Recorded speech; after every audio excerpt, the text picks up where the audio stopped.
سلام كبرات سمعتنا سمعت راديو اس بي اس كمتي كنكاتاتولو زلنا اب اثيوبيا اب تግራይ ማለት እዩ ከቢድ ኩናት እዩ ዘሎ ኣብዚ ድማ ኤርትራ ብቐጥታን ብተዛዋርን ክትፍሎ ከም ትኽእል ብፍላይ ድማ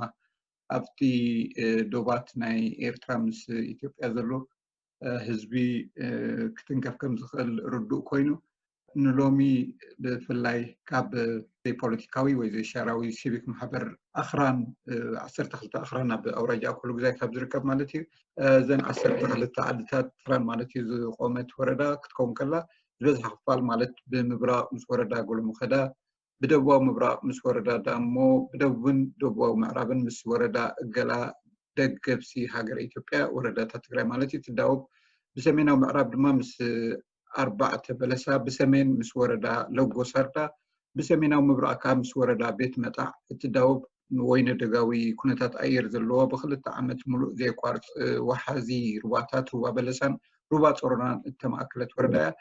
بار بحتر زبالة كم أتوي نايت محبر تغيسو مزلوهم بزعباز قداي أبال تي بورد نايت محبر زخونة أتو تمسكن سمرة كاب هاجر إسرائيل كونتات كم تصلومن تحزب يا من تاي كونتات كم زلون كجلسلنا محرّي تمسكن يغني لي دمي أخبيرك بزعباز زلو كونتاتن كمين تحزب خمس تصلون كم يكتكاتات لو خمس زلو خمن كتاب رح ليش لزفات خاي مسكنك اسكي حصر زبالة بزعبها قرب حصر رابيل كان جرنمو نافتي جميرنا زلنا زعبها نقطو حرّي يغني لي بين بلبي مسكن كمون سلام كلكم سمعتي دقيم كعدس لزهب كان نازي مسكنك التي تجبروا زلها نتفتات تون انتم دمسي زي كونو دمس زي بلوم دمس تخونهم سلزلها بزيهم بمويخة بزيو جنات دمس تسمع تقالح ناس لزلها زي خمسين كافتو بمقصال بزعباي كبل ندحر كينا انا تمسكن سمري بحال بسدتي زلخو كاب عدي خابزوص دارغا نوح غيزي خوين لو خبل خال كم سبي نيتيوبيا غزي وزي اب 2004 كاب 2007 جميرا صاحب حجي زلخو اب هاجر اسرائيل زنبر زلخو مالتي نزي مسل صاحب حجي زلخو مالتي حجي الكاي زلخا كم ودع دمت عندما مزي محبر زي تطرنيفه خيد لكم مالتي حجت محبركم بحفشا انتايو زقبر مزخنتات تفتره محبر دي ويس زصنحن بزعبات حزبي بقصالي داتخاتاتله ማለት ድምፁ ዘስምዕ ማሕበር እዩ እንታይ እዩ ዕላሙ ብመሰረቱ ተራቢልክ ብዛዕባ ማሕበርኩም ክትገልጸል هو ሕጂ ምናልባት ከም በሓድሽ ይወዳደባሉ እምበር እቲ ነይሩ ዝነበረ እዩ ኩሉ በባዕታት አሉ ማለት ብዛዕባ ናይ ክራ ማሕበር አሎ እዩ ግን ሕጂ እዚ ቆርብ ፍሊ ዘብሉ እንታይ ኣብቲ ድምፂ ኣምናይ ምዃን ቅድሚ ሕጂ እውን ኣብቲ ኣብ ኤስቢኤስ ወይ ናብ ናይ ካልእ ሬድዮ ስቴሽናት እውን ቀሪቦም ተዛሪቦም ነይሮም እዮም ቅድሚ 2 ዓመት ገለ ከባቢ ይኸውን ስለዚህ እቲ ማሕበር አሎ ዝነበረ እዩ ግን እዚ ሕጂ ሓዲስ ዝኾነ ውዳቤ ብጠቕላላ ተወላዲ ናይቲ ከባቢ ዝኾነ ብዛዕባ እቲ ዘለዎ ፀገምን ብዛዕባ እቲ ዘሎ ኩነታት ኩነታት ናይቲ ህዝብን ንምግላጽ ዝቆመ ማሕበር እዩ ማለት እዩ ስለዚ ኣብቲ ዝነበረ እዩ እምበር ሓዲሽ ኣይኮነን ትምንቅስቃሳት ነይሩ እዩ ግን ከምዚ ሕጂ ዘሎ ፍላይ እዚ ሕጂ እዋናዊ ኩነታት ኮይኑ ዘሎ ከምዚ ሕጂ ዝካየድ ዘሎ ነገራት ዋላ እውን ጎሊሑ ይውፃእ ብንጹር ይውፃእ እቲ ማሕበር ግን ዝነበረ ማሕበር እዩ ንኽብለካ እዩ ዝደሊ ማለት እዩ ኣብዚ ኩነታት እዚ ኩናት ጀሚሩ ዘሎ ኣብ ትግራይ ብማለስነት ህዝቢ ብቐጥታ ወይ ብተዘዋዋሪ እውን ክፀልዎ ከም ዝኽእል ርዱእ እዩ ኣብቲ ዶብ ምህላውን ካልእ እውን ዝተዋለደ ሕብረተሰብ ምዃኑ ኣብ ጎረቤት ከም ዝኾነ ማለት እዩ ብሕፅር ዝበለ ብዛዕባ መርገፂታት ማሕበርኩም ኣብዚ ኩናት ማለት እዩ ሓደ መግለፂ ውፅኢኹም ኣለኹም እስኪ ጠቕልል ኣቢልካተን 7 ነጥብታት ሒዙ ዘሎ መግለፂኹም እንታይ እዩ እቲ ቀንዲ ዕላምኡ እስኪ ሕፅር ኣቢልካ ብዛዕባ እንግለፀለይ እሞ ብዚ ኩነታት ከዓ ክንዘራርብ هو ኣብዚ ነጥብታት ወፂኢ ዘሎ ሓፈሻዊ ዋላ ንሕና ከም ሲቪክ ማሕበር ኮይኑ እቲ መግለፂ ውፃእ እምበር ንኩሉ ኣብቲ ከባቢ ዘሎ ብፍላይ ኣብቲ ዶብ ዘሎ ካብ ጫፍ ክሳብ ጫፍ ዘሎ ማለት እዩ ዝጸሉ ኩነታት እዩ ካብ ላዕሊ ካብ ከባቢ በዓል መንክሴቶ ጀሚርካ ዘሎ ዶብ ጀሚርካ ክሳብ ታሕቲ ዘሎ ክሳብ ፅሮና ዋላ እውን ብታሕቲ እዩ ዘሎ እውን ዝተናኽፍ እዩ ብርግጽ ንዓና ጥራይ ዝተናኽፍ ኣይኮነን ግን ንሕና ከም ሓደ ሲቪክ ማሕበር ነዚ ክንብል እንከለና እንታይ ሓፈሻዊ እቲ ህዝቢ ኣብ ምንታይ ኩነታት ኣሎ ንዝብል እዩ እቲ ህዝቢ ዋላውን ሰላም ነይሩ ኣይ ሰላማይ ኩናት ኮይኑ እንከለውን እቲ ህዝቢ ርጉእ ዝኾነ ህይወት የብሉ እቲ ህዝቢ ተፈናቂሉስ ካብ ቦቱ ወፂኡ ካብ ዓዱ ወፂኡስ ኣብ ዘይ ቦቱ እዩ ኣብ ውሽጢ ዓዱ ሲ ዓዲ ዘይብሉ ህዝቢ እዩ ኮይኑ ነበር ነይሩ ምክንያቱ ሓንሳብ ጋሽ ባርካ ይብሎ ሓንሳብ ከዓ ታሕቲ ኣውሪዶም ኣብ ካልእ ቦታ ድማ እዩ ዝነብር ስለዚ ኣብ ዓዱ እውን ንኽነብር እውን ብዙሕ ምቹእ ኣይኮነን ምቹእ ዘይኮነሉ ምክንያት ምንታይ እዩ ብሰንኪ መንግስቲ እዩ ማለት እዩ ንኣብነት ብዙሕ ነገራት ኣለ ኣብዘን ነጥብታት እዚአን ሕጂ ዝበልናዮም ብኸመይ ይሃስዮ ንዝብል እቲ ቀንዲ ኩናት ዋላ ውሽጢ ኢትዮጵያ ይሃሉ ዋላ ኣብ ትግራይ ናብ መንጎ ፌደራል መንግስትን ይሃሉ ንኣና ዝፀልወሉ መገድታት ኣሎ እንታይ እዩ ብሪኦ ማለት እዩ ምክንያቱ እቲ ኣትዩ ዝነበረ ንኤርትራ ኣትዩ ዝነበረ ሰራዊት ካብ ኤርትራ እዩ ተበጊሱ ዝኸይድ ዘሎ እቲ ናይ ኢትዮጵያ ሰራዊት ኣብ ኤርትራ ኣትዩ ዝነበረ ሲካቡ ተበጊሱ ስለ ዝኸይድ ዘሎ ንኡ ንምርካብ ተባሂሉ ወይ ድማ ትግብረ መልሲ ክምልስ ናይ ግድን እዩ ስለዚ ኣብ መንጎ ግዳይ ዝኸውን ኣብቲ ዶብ ዘሎ ሕብረተሰብ ኣቡ እዩ ነዚ ኣመልኪቲ እዩ ድማ እተን ነጥብታት ወፅየን ዘለዋ ምክንያቱ ንምንታይ መንግስቲ ኤርትራ ኣቡ ዋላ እውን ብቐጥታ ኢልና እኳ እንተዘይተዛረብና ዋላ እውን ብቐጥታ እዩ ኢልና ጭብጢ ሒዝና እንተዘይመጎትና ግን ንጭብጢ ዝቐረበ ነገራት ግን ኣሎ እቲ ኣፅዋራ ዝትኮስ ዘሎ ካብ መሬት ኤርትራ እዩ ካብቲ ዶባት እዩ ካብኡ ተበጊሱ ከይድ እንከሎ ናብኡ ክመፅእ እንከሎ ማለት ስለዚ እቲ ህዝቢ ዳግማይ ንምፍንቃል ንዳግማይ ኣብቲ ዘይብሉ ቦታ ንኽበርስ ንኽጠፍእ ከምዚ ዓይነት ነገራት ምግባር ቅቡል ዘይምዃኑ እቲ ምናልባት ተኣትዩ ዝነበረ ሰራዊት ከም ተቐቢልካ ዕጥቆ ራጊፍካ ከም ሓደ ፅግዕተኛ ኮይኑ ወይ ድማ ኢዱ ዝሃበ ወይ ድማ መፂኡ ከም ስደተኛ ጌርካ ክትቀበሎ ንቡር እዩ ኣብ ዝኾነ ሃገር ዝስርሐሉ እዩ ግን ከምኡታት ክንዲ ምግባር መንግስቲ ኤርትራ መሊሱ ኣብኡ ተወዳዲቡ ንኽምለስ ዕድል መሃቡ ካብኡታት ናይ ደብዳብ ነገራት ንምኻዱ ምግባሩ እዚ ሓደ እቲ ቀንዲ ፀገም ነቲ ህዝቢ ኮይኑ ዘሎ እዩ እቲ ህራይ ተመስገን እዚ ትብሎ ዘለካ ማለት ብጭቡጥ ካብቲ ማለት ካብ ኣዝማትኩም ይኹን ካብ ደቂ ዓዲ እንታይ እዩ ዝግበር ዘሎ ብፍላይ ኣብተን ዓድታት ኣጭን 12 ወረዳ ሰርዳ ናይ ብሓቂ እንታይ እዩ ዝግበር ዘሎ እስኪ ኣኽራን ማለት እዩ ሶሪ ወታደራት ካብኡ ተበጊሶም ዝዓጠቑ ይዋግኡ ኣለው ትብለን ኣለካ ካብኡ እውን ዝትኮስ ዘሎ ማለት እዩ ካብኡ እዩ ዝትኮስ ዘሎ ትብለን ኣለካ ናይ ብሓቂ ስእሊ እስካ ሃበና እንታይ ዝኾን ዘሎ ባይታ ካብቲ ትሰምዕዎ ካብቲ ትሓትዎ ካብ ደቂ ዓዲ ምናልባት እዚ እውን ኣብቲ ሶሻል ሚድያ እውን ብሰፊሕ ተዘሪቡ ኣሎ ካልኦት እውን ተዛሪቦም ኣለዉ እዮም ብዝበለፀ ግን ኣነ ብገለ እውን ሓቲትና ዝረኸብናዮ ማለት እዩ በብወገና ንሓትት ኢና ስድራ ቤት ኣሎ ካልእ ኣሎ ካልእ ኣሎ ዋላ ብርግፅ ሕጂ ናብ ኣኽራን ደው ኢልካ ክትረክብ ኣይትኽእልን ኢኻ ኣብኡ እቲ ከባቢ ምዉት ምዃኑ ፍሉጥ እዩ ምክንያቱ ስለምንታይ እንተኢልካ ኔትወርክ ዝበሃል ነገር የለን ኔትወርክ የለን ኣብዚ ሕጂ እዋን ዋላ ሓንቲ ቴሌፎን ክሰርሕ ኣይክእልን እዩ እዚ ሓደ መረጋገፂ ክኾነልካ ይኽእል እዩ እቲ ካልእ ግን እንታይ እዩ ሕጂ ዲኹም ተፈጢሩ ኣብዛ ኩነታት እዚኣዳ እቲ ኔትወርክ ተቋሪፁ ወይስ ቅድሚኡ ከምኡ ነይሩ ቅድሚኡ ገለገለ ቦታታት ይሰርሕ ነይሩ እዩ ናብ በዓል ጾረና ናብ ካልእ ገለታት ይሰርሕ ነይሩ ሕጂ ግን ብመሰረቱ የለን ቴሌፎን የለን ብመሰረቱ ዋላ ቅድሚኡ ሲ እቲ ውፅእ እንዳበለ ዝሰርሕ ነይሩ እንድዩ ኣብዚ ሕጂ ግን ኮምፕሊትሊ የለን ደው ኢልካ ዋላ ሓደ ሰብ ክትረክብ ኣይትኽእልን ኢኻ ብኸመይ ዳ ረኺብኩሞ ነዚ ሓበሬታ እዚ ሓበሬታ ሕጂ ምናልባት ኣሉ ማለት ተወላዱ ናይ ደቂ ተዓዲሲ ኣብ ከተማ ዝነብሩ ኣለዉ ኣብ ዝተፈላለየ ቦታ ኣለዉ ዋላ እውን ብካልእ ዕርኽ ትኸውን እትሰምዖ ነገር እዩ ናይ ግድን ካብኡ ዘይኮነስ ክብኻል ንኣብነት ብላዕሊ እንድሕር ሪኢኻ ንወገን ሰንዓፈ ዝኣተወ ሰራዊት ከም ዝነበረ ካብ ኢትዮጵያ ተደፊኡ ድዩ ዋላ ሃዲሙ ድዩ ዝኣተወ ሰራዊት ኣብ ከባቢ ዝክፈት ዝበሃል ቦታ ኣትዩ ከም ዝነበረ ብጭቡጥ ኣሎ ማለት እዩ ብጭቡጥ ሕጂ እንፈልጦ ማለት እዩ ዕርኽትና እውን ዘዕልና ካልእ እዚ ክብለካ እንከሎ ሕጂ ብፆሮና የለን ማለት ኣይኮነን ብርግፅ ኩናት ነይሩ እዩ ብፆሮና እውን እቲ ዝነበረ እውን ናበዩ በዓል ገሩ ስርናይ ብካልእ ካልእ ነገራት ኣብዚ ሚድያ እውን ሰማዕናዮ ነገር እዩ ስለዚ እዚ ክኸውን ከሎ ከመይ እዩ ነይሩ ንዝብል እቲ ሓይሊ ብርትዕ ነይርዎ ድዩ ንዝብል ምናልባት እሱ ስለዘይነበርና ኣብኡ ክንዛረበሉ ንኽእልና ግን ብርግፅ ሰማዕናዮ ሓበሬታ ዘለና ሓበሬታ ግን ሰራዊት ኣትዩ ናብኡ ሰራዊት ኢትዮጵያ ምስ ኣተወ ተደፊኡ ናብኡ ምስ መፀ ከም ልክዕ ከምቲ ሱዳን ትጥቀመሉ ዘላ ሜላ ጌርካ ኣክንዲ ዝጥቀም መንግስቲ ኤርትራ ነቲ ጉዳይ ኣብቲ ዶብ ዘሎ ግን ንኡ ዕሽሽ ብምባል ከምኡ ዓይነት ሲስተም ኣይተጠቕመን ስለዚ ሰራዊት ብርግፅ ኣብኡ ነይሩ ካብኡ ድማ እንታይ ኮይኖም ተወዳዲቦም መጥቃዕቲ ከም ዝጀመሩ ዋላ እውን ብወገን ኣብ ናይ መራኸቢ ብዙሓን ዝንገር እዩ ብወገን ዋላ እውን ሓደ ሳይድ እኳ እንተኾነ ብወገን ኢትዮጵያውን ዝዝረብ ዘሎ እዩ ማለት እዩ ትግራይ ማለት እዩ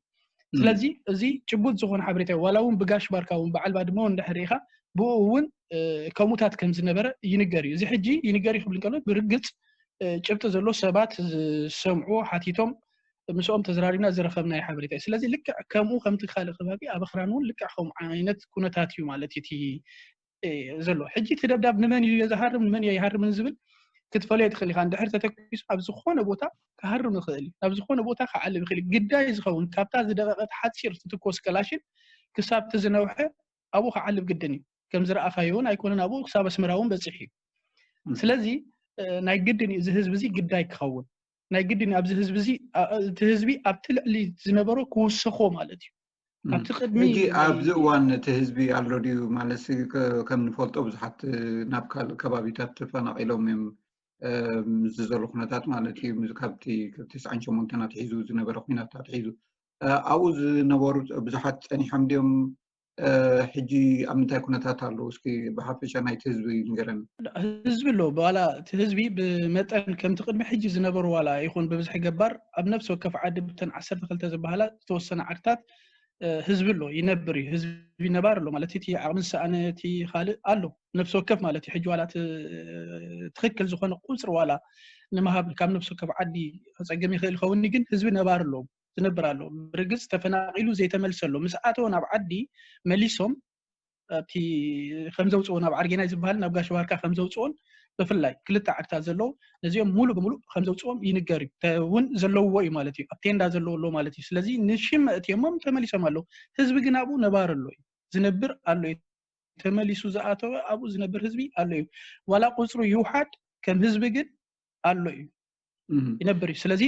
ሕጂ ኣከመይ ኩነታት ኣለውን ዝብል እቲ ሓበሬታ ዋላ ሓንቲ ነገር ይብልናን ሓበሬታ ስለዚ ለና ክንብላ ይንኽእልና ቴሌፎን ስለዘየለ እቲ መስመር ስለዘየለ ክንዛረብ ኣይንኽእልና ግን ብቐንዲ ተሃሳይ ዝኾነ ተሃሳይ ከም ምዃኑ ፍሉጥ ነገር እዩ ርዱእ ነገር እዩ እውን ናይ ቅድሚ ሕጂ ካብቲ 98 ናይ 2000 ዝነበረ ኩናት እውን ኣብኡ እውን ግዳይ ኮይኑ ስለ ዝነበረ ናይ ግድን ኣብዚ ሕጂ ዘሎ ኩነታት እውን ንኡ ከራኸበሉ ምክንያቱ ንኡ ሓሊፍካ ናብ ካልእ ቦታ ክኽየድ ኣይከኣለን እዩ እናብኡ እዩ ክመፅእ ልክዕ ከምቲ ካልእ ሕጂ እዚ ዋላ ኣነ ብዛዕባ እቲ ናይ ኣኽራን ይዛረብ እምበር ካልእ ብምሉእ ኣብቲ ዶብ ዘሎ ዓድታት እውን ሒዝካ ክትርኢ ከለኻ ንሱ እዩ በዓል ገለባ ጀሚርካ ኣብኡ ጌርካ ክትከይድ ከለኻ እቲ ዘሎ ነገር ንሱ እዩ ስለዚ ገለገለ ከባቢታት እውን ውፅኡ ዝተባሃሉ ከም ዘለው ይንገር እዩ ግን እዚ ሕጂ ብጭብጢ እዞም ዓዲ እዚኦም ተባሂሎም ክንብል ኣይንኽእልን ኢና ግን ከምዚ ኩነታት እንድሕር ተበፂሑ ናይ ምፍንቃል ዝበሃል ተመሊሱ ከም ዝመፅእ እዚ ፍሉጥ ነገር እዩ ርዱእ ነገር እዩ ካብቲ ሓበሬታ ትረኽቦ ካብ ዓዲ ካብቲ ነበርቲ ማለት እዩ ኣብ ዝተፈላለዩ ቦታታት ዘለው እንታይ ዓይነት ሓገዝ እዮም ካባኹም ዝፅበዩ ወይ ካብ ካልእ ኤርትራዊ እንታይ ጠለቦም ኣብዚ እዋን ዝብጀካቲ ምፍንቃል ኣብ ቦት ማለት ኩናት እውን ኣብቲ ከባቢኦም ስለ ዝግበር ዘሎ ስለ ዝፀልዎም ካልእ ዝደልይዎ ሓገዝ እንታይ እዩ ካብቲ ካልእ ሕብረተሰብ ከባኻትኩም ይኹኑ ካብ ካልእ እቲ ኤርትራዊ ዝበሃል ማለት እዩ ሕጂ እንታይ ተሓገዝ ኣብዚ ሕጂ እዋን እቲ ብሓፈሻ እቲ ህዝቢ ድምፁ ከስምዕ ማለት እዩ ከምዚ ዓይነት ጎንፃት ክኸውን ከሎ መንግስቲ ኤርትራ ወይ ድማ እቲ መንግስቲ ኤርትራ ኢና ክንብል ኢዱ ኣከምኡታት ነገራት ካብ ምእታው ክዕቅብ ንምንታይ እንድሕር ኢልካ ኢዱ ኣብ ዘእተወ ቁፅሪ ትብዶብ ዘሎ ህዝቢ እዩ ዝትንከፍ ስለዚ ምናልባት ሕጂ ናይ ምድፋእን ዘይምድፋእን ክህሉ ይኽእል ይኸውን ድሓር ግን መሰረታዊ ዝኾነ ፍታሕ ሰላም ይመፅእ ዶ ይኸውን ምስ ትዶብ ዘሎ ህዝቢ እዚ ኣሎ እቲ ንዳሕራይ ክትሪኦ ከለኻ እዚ ኣሎ ስለዚ ኩሉ ኤርትራዊ ኣብዚ ሕጂ እዋን ማለት እዩ ነዞም ኣብ ቴንዳ ፍቁር ዓዶም ተኸሊኦም ካብ ዓዶም ወፂኦም ኣብ ካልእ ቦታ ኣብ በረኻታት እንዳነበሩ ንዓዶም ምእታው ዝኸልከለ መንግስቲ ሕጂ እውን ነቶም ገለ ክፋል ኣትዮም ዘለዉ ንኦም ናብ ምፍንቃል እዩ ዘምርሕ መገዲ ዝኸይድ ዘሎ ሞ ኩሉ ኤርትራዊ ስለዚ ኩሉ ኣብቲ ዶብ ዝነብር ዘሎ ህዝቢ ብፍላይ ከዓ ህዝቢ ክራን ድምፁ ከስምዕ ክዛረብ ክፈልጥ ንደሊ እዚ እዩ እቲ ቀንዲ ካብቲ ኤርትራዊ ማሕበረሰብ ወይ ድማ ካብቲ ዘሎ ክነረዶ ወይ ድማ ክፈልጦ ዝግባእ ነገር እዚ ካልእ ከዓ እንድሕር ሃሊ እንታይ እዩ እቲ ብዛዕባ እቲ ሰላም እዩ በቃ ናይቲ ሰላም ኩነታት ኣብ በረኻ ዘሎ ህዝቢ ንዓዱ ንክኣቱ ኢና ንሕና እቲ ቀንዲ ፃዕርና እቲ ንብሎ ምክንያቱ እዞም ሰባት እዞም ዓድታት እዚኦም መሬቶም ተሓዲጎም መሬቶም መፍረ ናይ ሰራዊት እንስሳታትን ንማሕረስ መዓላ ንሰራዊትን ይውዒሉ ዘሎ እንቶም ምናልባት ክሳብ ክንደና ይጥቀምሉ ይኾኑ ይንፈልጥን ግን እቶም ሓለፍቲ ካብኡ እዩ እቲ ህዝቢ ካብኡ ወፂኡ ኣብ ካልእ ከይዱ ክንሱስ ንሶም ግን ንግራቱ ሓሪሶም እዮም ዝጥቀምሉ ዘለዉ ነዚ እውን ኣግምተ እቶን ምናልባት መንግስቲ ኤርትራ ይፈልጥና ይብልኒ ኣይፈልጥን እዩ ኢለ ኣይዛረብኒ ይፈልጥዮም ኣፀቢቖም ግን ፍታሕ ክቡ ስለዘይደልዩ ጥራይ እዮም ኣብ መሬት ኣክንዲ ንህዝቢ ደው ምባል ሰራዊት ንህዝቢ ክከላኸል ዓመፃ ከይወርዶ ገፍዕ ከይወርዶ ሰላሙ ከውሕስ እዩ እቲ ቀንዲ ክኸውን ዝግብኦ ሕጂ ግን በንጻሪዩ አባና ዝግበር ዘሎ ኣብታ ዓዲ ዝግበር ዘሎ ምናልባት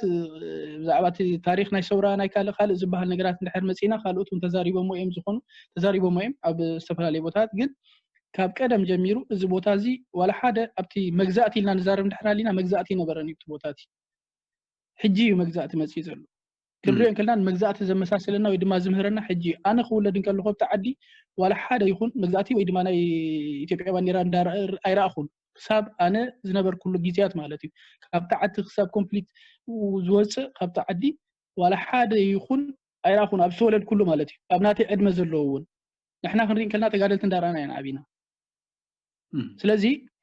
እዚ ኩሉ እዚ ርኢኻ ኣብዚ ሕጂ ዋን ክትሪእን ከለካ እዚ ሓቀኛ መግዛእቲ ዝበሃል ሕጂ ንሕና ንፈልጦ ዘለና ናይ መግዛእቲ ትርጉም ኢልና እንርድኦ ዘለና ብኻልእ እንሰምዖ ዝነበርና ኣብዚ ሕጂ ዘሎ ስርዓት እዩ ብዘይ ቃል ዓለም ክንዛረበሉ ንኽእል ነገር እውን እንፈልጦ ስለዝኾነ ዘርከብናሉ ስለዝኾነ ብዕድመና ማለት እዩ ስለዚ እዚ እዩ ተወፃዓታት ሕጂ እውን ንዳግማይ ምፍንቓል ኣይፋል ኢና ንብል ዘለና ኤርትራዊ ድምፅኻ ኣስምዕ ምድጋፍን ምቋምን ዘይኮነ ሰብኣውነት ጌርካ ብፍላይ ሕራይ ነቲ ካልእ ዶብ ሰጊርካ ኸይርካ ሓግዝ ኣይኮነን ግን ነቲ ኣብ ዶብካ ዘሎ ኣብ ህዝብካ ዘሎ እቲ ኤርትራዊ ከማኻ ኣብ ከምዚ ዓይነት ኩነታት ኣሎ እቲ ዶብ ዘሎ ህዝቢ ብከምዚ ዓይነት ሕሰም እዩ ዘሎ ምናልባት ናይ መዓልታት ምቅያራት ይኸውን እምበር ኣብቲ ዝነበረ ዝብለካ ዘለኹ ቅድሚ ሰሙን ዝነበረ ጊዜያት ከምዚ ዓይነት ኩነታት ከም ዝነበረ ንፈልጥ ሕጂ ግን ዝኾነ ይኹን ሓበሬታ ኣብ ኢድና የለን ማለት እዩ ዝኾነ ይኹን ሓበሬታ ሰማዕናዮ ነገር ንሰምዖ ነገር የለን ከም ዝብለካ ካብታ ዓዲ ኣብኡ ዝነብሩ ብቀጥታ ቴሌፎን ንኽነምፅእ ተደዊልካ ክትዛረብ ወይ ክትረክብ የለን ካብቶም ኣብ ከተማ ዘለዉ እውን ክሰምዑ ክሓቱ ኣይክእሉን እዮም ምክንያቱ ቴሌፎን መስመር ስለዘየለ ማለት እዩ ሕጂ ብዛዕባ ናይ ኢትዮጵያ እውን ከለና ገዲፍና ብዛዕባና ግን እንታይ እዩ ክኸውን ዝብል ዝመፅእ ንሕና እቲ ዘለና ሓደ ማራፂ እንታይ እዩ ምስቶም ጎረባብትና ዘለው ህዝቢ ኣፀቢቖም እቲ ህዝቢ ይፋለጥ እዩ ሩባ እዩ ዝፈልዩ መን እንታይ እዩ ይፋለጥ እዩ ብፍላይ እቶም ቀዳሞት ኣፀቢቖም ዝፋለጡ መን ናበይ ወዲ መን እንታይ እዚ ኩሉ ነገር ይፋለጡ እዮም ይራኸቡ እዮም ብብዙሕ ነገር ኢኻ ትራኸብ እቲ ዶብ ዘሎ ህዝቢ ማለት እዩ ምስኦም ዘለና ርክብ እዩ እቲ ቀንዲ ሕጂ ዘብል ካብን ናብን እዚ ሕጂ ዋላ መንግስቲ ኤርትራ ዋላ ኢድ ኣተኣታትነት ሃልይዎ ኣብ ልዕሊኦም ካልእ ስእሊ እንተሃበ ንሕና ግን ከም ህዝቢ መጠን ግን ከምኡ ዓይነት ሓሳብን ርድኢትን ከም ዘይብልና ምስኦም ኢና ደው ንብል ማለት እዩ ንኦም ኢና ምስኦም ኢና ንሕና ንዘራርብ ምስኦም ኢና ንራዳ ምክንያቱ ምስኦም እዮም ዝፈልጡና ንሕና እውን እንፈልጦም ብሓፈሻዊ ተብዶብ ዘሎ ህዝቢ ዋላ ሓንቲ ነገር ቅድሚ ሕጂ ናይ ዶብ ፀገም ናይ መሬት ፀገም ከም ዘይነበሮ ፍሉጥ እዩ እታ ጠንቂ ዝኾነት ኣብ ሓንቲ ቦታ ተወሊዓ ጎቲትካ ናብቲ ሰላም ዝነብር ህዝቢ ናብቲ ቦትኡ ዝፈልጥ ህዝቢ እዩ ተጎቲቱ መፅዩ ስለዚ እዚ ኣበየነ እንታይ እዩ ንሕና ብሰላማዊ መገዲ ክዓርፍ ኣለዎ ኢልና ኢና ንሓስብ ምክንያቱ ከም ዝበልኳ ሲቪክ ማሕበሪና ዘሻራዊና ፖለቲካዊ ነገራት ብዙሕ ዓይነት ነጥፈሉ ጉዳይ የለን ግን እቲ ንነጥፎ ንጥፈታት ፖለቲካዊ መፍትሒ ስለዘድልዮ ንፖለቲከኛታት ክነስምዕ ኢና ንፅዕር ስለዚ ብሰላማዊ መገዲ ምናልባት ተሓሒዛታ ኣብ ዶብ እዚ ምሕንፃፅ ኣብ ዝተገብረሉ እዋን ብዙሕ ኣሰሓሓቢ ማለት እዩ ብፍላይ ኣብቲ ከባቢኹም ብዙሕ ዓድታት ናብ ኢትዮጵያ ከም ዝኸደ ንስኻትኩም ድማ ኣብዚ ስምዕታ ከም ዘለኩም ብብዙሕ እዋን ኣብዚ እውን ኣቕሪብና ነርና ማለት እዩ እዚ መወዳእትኡ እንታይ ክኸውን ኢልካ ትፅበ ማለት ብልዝብ እዩ ዝፍታሕ እምበር በቲ ተሓንፂጡ ዘሎ ኣይኮነ ንብል በቲ መንግስቲ ኤርትራ ድማ በቃ በታ ዝተሓንፀፀት እያ ትኸይድ ኣብ ዝብል እዚ እውን ሓደ ክፍታሕ ዘለዎ ጉዳይ ኮይኑ ይስማዓኒ እሞ ኣሎ እዚታት እውን ዘሰክፈኩም ኮይኑ ይስማዓኒ ቅድሚ ሕጂ እውን ኣብዚ ኣቕሪብና ስለዝነበርና እሞ ነዚ ከመይ መወዳእትኡ ብኸመይ ክውዳእ ኢልካ ትፅበ ፅቡቅ ኣሎ ከበይና ቅድሚ ሕጂ እውን ተዛሪብና ኣለና ዋላ እውን ብቀዳማይ ኣምባሳደር ዓንደ ብርሃን ሰምዖ ነይረ እቲ ዝበለሲ ሓንቲ ባድመ ዘይኮንስ ካልእ እውን ካልእ ኣሎ ኢሉ ካብቲ ዝሓለፈ ሕጂ ብዝበለፀ መገዲ ዝገለፀሉ መገድታት እውን ሰሚዐ ነይረ እንታይ እዩ ሕጂ ዝመስልካ ሕጂ እውን ምናልባት ሓይሊ ተረኺቡሎ ተባሂሉ እቲ ከመካታዕ ኮይኑ ኣብ ቤት ፍርዲ ከይዱ ዝተወሰነ ውሳነ ሓይሊ ስለዝተረኸበ ተታሒዙ ክተርፍ ኣለዎ ከምኡ ክኸውን ኣለዎ ዝብል እምነት የብልና ኣነ ብውልቀይ እውን ይኹን ዋላ እውን ከምኡ ዝብል እምነት የብልና እንድሕር ብምድርዳር ዘላቂ ዝኾነ ወይ ድማ መሰረታዊ ዝኾነ ፍታሕ ክርከብ ዝኽእል ተላዚብካ ነቲ ህዝቢ ኣብቲ ዘካትዕ ቦታታት በቲ ሕጊ መሰረት ከይዱ ዘሎ ብከምኡታት መገዲ ክፍታሕ ዝኽእለሉ መገዲ ምንዳይ እዚ ግን ዝብለካ ዘለኹ ኣብዚ ናይ ማእከላይ ዘለዎ ቦታታት ብፍላይ ካብ ጫፍ ክሳብ ጫፍ እንድሕር ርኢኻ ዋላ ሓደ ዘካትዕ ነገር ይብሉን ኩሉ ሰብ ዝፈልጦ እዩ ብወገን ኢትዮጵያ ይኹን ብወገን እዚ ናይ ክልል ትግራይ እውን መንግስቱን ክዛረብ እንከሎ ስለምንታይ ኢልና እንድሕር ተዛሪብና ስለ ዝፈልጥዎ እዮም ስለዚህ ፈልጥዎ እምበር እንተዘይ ፈልጥዎ ነይሮም ዋላ ሓንቲ ከምኡ ዓይነት ነገራት ኣይመምፁን ነይሮም ምናልባት በካል ቦታ ዝኸደሎም ክህሉ ይኽእል ይኸውን ከም መካሓሓሲ ክትብሎ ትኽእል ግን እቲ ህዝቢ ይኮነን እቲ ህዝቢ ኣፀቢቑ ስለዝፈልጥ እቶም ፖለቲከኛታት ዘለው ንምንታይ ዕድል ንህዝቢ ክህብዎ ክኽእሉ ኣለዎም እሶም እቲ ናይ ፖለቲካ ውሳነ ንባዕሎም ጥራይ ወሲኖም ዝስክብሉ ነንሕዶም ክረሓቑ ዘይኮንስ ነቲ ህዝቢ ከእትውዎ ኣለዎም ህዝቢ እንድሕር ኣትይዎ እቲ ጉዳይ ብሰላም ክዓርፍ ይኽእል እዩ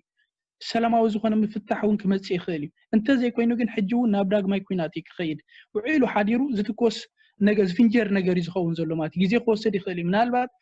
እቲ ፌደራል መንግስቲ እውን ሓይሊ ረኺቡ ሕጂ ንበል ሓይሊ ረኺቡ እንድሕር ከምኡ ገይሩ እዚ ቦታ እዚ ሰላማዊ ርግኣት ዘለዎ ክኸውን ኣይክእልን እዩ ህዝቢ እንተዘይተሓዊስዎ ዝብል እምነት እዩ ዘለና ንሕና الرأي يغني لي تتمسكن سمرة كهاجر إسرائيل نسو أبال بورد محبر زي بوليتيكاوي زي شعراوي سيفيك محبر نمعبالي آخران